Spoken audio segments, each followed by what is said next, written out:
As the months passed, Eliza found herself increasingly restless within the confines of the House of the Rising Sun. The once glittering facade of the brothel had begun to tarnish, revealing the ugly truth that lay beneath.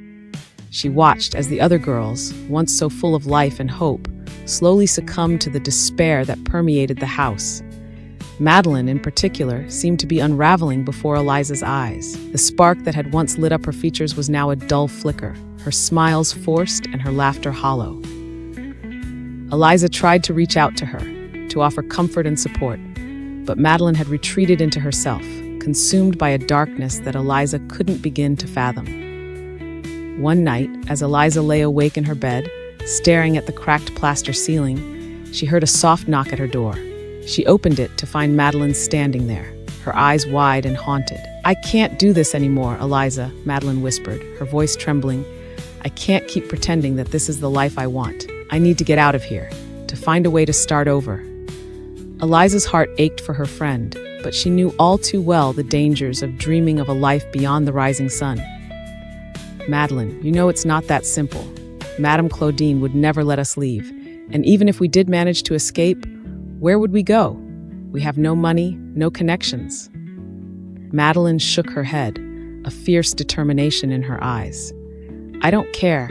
I'd rather take my chances out there than spend another day in this hell. And I'm not the only one who feels this way. There are others, Eliza. Girls who are tired of being used and discarded, who want something more than this life of servitude." Eliza's mind raced as she considered Madeline's words. Could it be possible? Could there really be a way out of the House of the Rising Sun? Over the next few weeks, Eliza and Madeline began to meet in secret with a small group of girls who shared their desire for freedom. They whispered in dark corners and exchanged furtive glances, careful not to attract the attention of Madame Claudine or her watchful minions. Together, they began to plan their escape. They squirreled away what little money they could, hiding it in the cracks and crevices of their rooms. They gathered information about the city beyond the walls of the brothel, seeking out safe havens and potential allies. But even as they plotted and schemed, Eliza couldn't shake the feeling that they were being watched. Madame Claudine seemed to be everywhere, her sharp eyes always searching, always probing. Eliza knew that if their plan was discovered, the consequences would be severe. And then, one night, everything changed. James, the young musician who had captured Eliza's heart, arrived at the House of the Rising Sun, his face ashen and his eyes haunted. He pulled Eliza aside, his hands trembling as he spoke. "Eliza, I've done something terrible," he whispered, his voice barely audible over the din of the brothel. "I've gotten myself into trouble, and I need to leave the city. I can't come back here anymore." Eliza's heart shattered at his words, but she knew that she couldn't let her own pain stand in the way of his safety. "James, listen to me. You need to go, to get as far away from here as possible. Don't look back. Don't try to contact me. Just promise me that you'll be safe." James nodded, tears streaming down his face. He pressed a small pouch into Eliza's hand, his fingers lingering on hers for a moment, before he turned and disappeared into the night. Eliza opened the pouch to find a handful of gold coins and a scrap of paper with an address scrawled on it. She recognized the street name. It was in a part of the city she had never dared to venture into before. With trembling hands, she showed the address to Madeline and the other girls.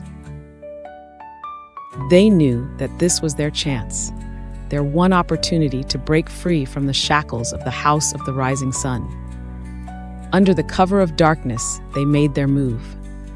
They gathered what few belongings they had and slipped out of the brothel, their hearts pounding in their chests as they made their way through the sleeping city. They found the address James had given them, a rundown boarding house on the outskirts of town. The landlady, a weathered woman with kind eyes, took one look at their haggard faces and ushered them inside without a word. For the first time in years, Eliza felt a glimmer of hope. She knew that the road ahead would be difficult, that they would have to fight and scrape for every inch of ground they gained. But they were free, and that was all that mattered.